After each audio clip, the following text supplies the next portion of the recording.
Let's talk about the good old days.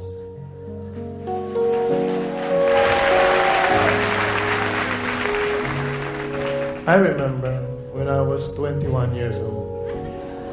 Dito to. Ako yung naglalakad dyan sa may Jones Bridge. Hindi pa ako kilala nun. So, kasi sinasabi nila tungkol sa public service. Tumulong na ako ng mga panahon, nung araw pa. 21 years old ako, naglalakad ako sa may Jones Bridge. Pag-akit ko sa ibaba, may nakita akong babae, maganda siya. Maputi, maayos, mahaba buhok. Tapos parang magpapakamatay siya. Kaya ako naman sasabing parang magpapakamatay siya kasi may tali siya ritong maliit. Tapos may batong ganyang kalaki na nakatali. Parang tatapon niya at saka sasabay sa mga. Pero na-feel ko na she was not very, very sure what she will do. So, nilapitan ko siya. Sabi ko, Miss, pasensya ka na. Kasi nakakita ko sa itsura mo, parang medyo may problema ka. Sino ka? Sabi. Si Rico ako, sabi ko. Isa lang concerned citizen na nakakita sa iyo. Gusto ko na magpakamatay, wag mo akong istorbohin. Ayoko na mabuhay. Ako, bakit? Pwede bang makialam? Ayoko na mabuhay kasi iniwanan ako ng boyfriend ko. I found out na may asawa pala siya. May anak na siya. Nakuha niya yung virginity ko. Kaya gusto ko na mamatay. Kako, wag, please. Alam mo, mahirap yung gano'n. Bata ka pa. Yun, malapit na mamatay yun eh. Ikaw, bata ka pa. Marami pang mangyayari sa buhay mo. Alam mo, huwag kang magpatalo. You just get even. Dapat get even ka lang. Paano get even? Magiganti ka na lang. Sabi niya, paano ako magiganti? Sabi ko, total, hindi mo na siya makikita. Magiganti ka na lang. Gusto mo ganito gawin natin? Baka makatulong ako sa iyo. Ang gawin mo ganito, mag-sex tayo. Nung una, parang negative ang dating niya. Pero sabi niya, isip niya siguro, total, walang kwenta lang buhay ko. Sige, makapagiganti lang. So, pumayag siya sa akin, likari ko. Sige, magiganti tayo. So, sumama kami. Sumama siya sa akin. Bumaba kami sa may bandang Umping. Nakakita kami ng motel doon, pangalan, Hengwa. 30 pesos pagka walang electric fan. 35 pag meron. So, doon ako sa 30. Sa hindi yung 5 pesos. Anyway, sabi ko sa kanya, alam mo, miss, mas maganda kung maghihiganti tayo. Yung malinis tayo. So, ano gagawin natin? Sabi ko, mag-shower muna tayo. Nag-shower kami, common bathroom, shower kami. Tapos paglabas namin, meron na kaming robe, ganyan kami, parang tuwalya. Tapos magkaharap kaming ganyan. Tapos pagkatapos doon, sige, sabi niya, umpisahan na natin ang paghihiganti. Nagbukas kaming ganyan pareho. Tapos nagiganti kami. Talagang todo higanti. 20 minutes na higanti talaga. Talagang ibinigay ko 20 minutes. Pagkatapos doon, bigla siyang napaurarat na ganyan. Ako, naninigarilyo ko. Siyempre, parang nakatulong ako sa kapwa ko. Diba? Okay lang, pero maya-maya, parang naulirat siya. Hinawakan niya ako sa braso at sinabi niya, Rico, ano yun?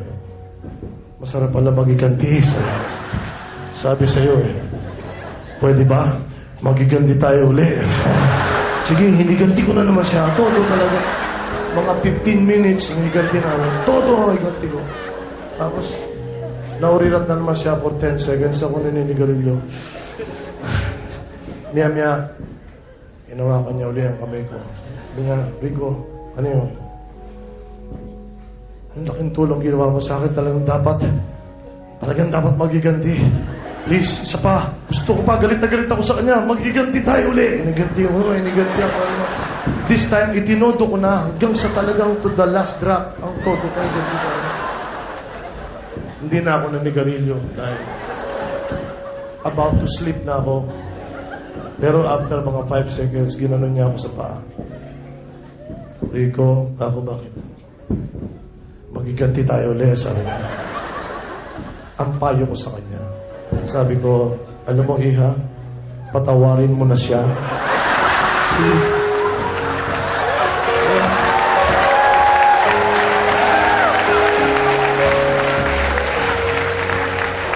Kung gusto mo ka mo, ikaw na lang mag-isa, magiganti ka sa sarili mo. Manonood ako. Parang, ganun ang buhay, hindi mo. Pero bakit nga ganun ang panahon? Kung sino pa yung laging mahal na mahal mo, siya pa ang lagi namang galit sa'yo. Can it be that it was so simple then?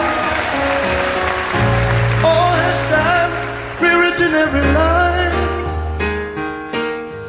And if we had a chance to do it all again, tell me, could we? Memories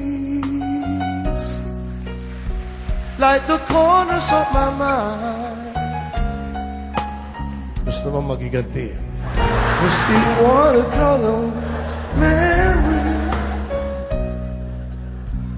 of the way we were.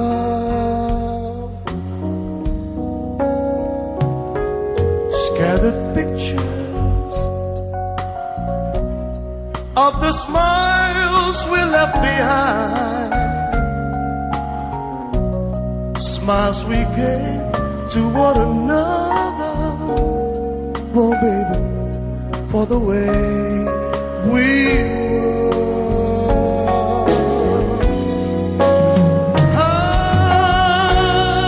Can it be that it was so simple then? Or has time rewritten every line? Ooh, baby.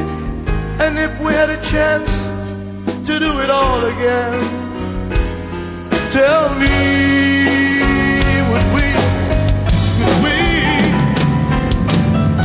alaala nang tayo'y mag-sweetheart pa, namamasyal pa sa luneta? Sing with me.